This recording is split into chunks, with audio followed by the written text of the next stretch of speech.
دعا کا کوئی مانگنے کا، ویسے تو جب حرم میں آپ دیکھیں تو جیسا رنگ اور نسل اور ایک رنگ میں نسے ہوئے تو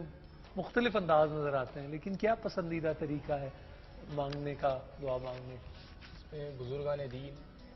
رحمہم اللہ نبین فرماتے ہیں کہ دعا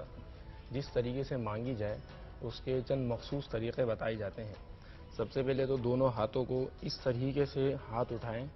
کہ جو سینے کی سیدھ میں رہے، ٹھیک، یا تو کندھوں کی سیدھ میں رہے، ٹھیک، یا چہروں کی سیدھ میں رہے، یا اتنے ہاتھ دونوں بلند ہو جائیں کہ بغل کی سفیدی نظر آنے تک، یعنی مکمل طور پہ ہاتھ اوپر ہو جائیں، ایسے بالکل درازی اس طریقے سے ہو جاتے ہیں۔ اور اس میں سب سے پہلے یاد رہے کہ ہمارے یہاں عموماً بچپن سے لے کے اب تک ہم شاید یہ سمجھتے ہیں کہ دعا جو ہے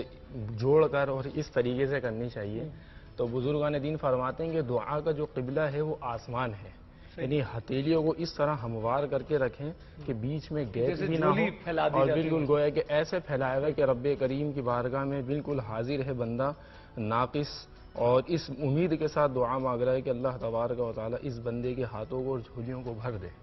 اس امید کے ساتھ دعا مانگی جائے تو اس کے مخصوص جو چار طریقے ہیں، تو اس طریقے سے دعا مانگی جائے تو انشاءاللہ قبولیت کی بھی حامل ہوگی۔ اور بہت سے حضرات یا بہت سے وہ ہمارے بھائی بہن جو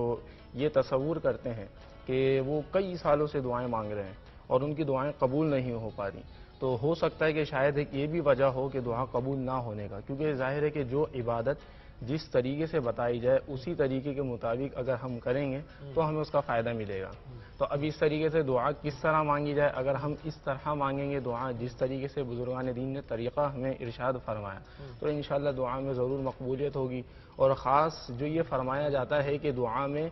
زیادہ سے زیادہ کثرت سے رو رو کر اپنے گناہوں کی مغفرت کرتے ہوئے، توبہ کرتے ہوئے دعا مانگے تو اللہ تبارک و تعالیٰ ضرور بھی ضرور کرم فرمائے۔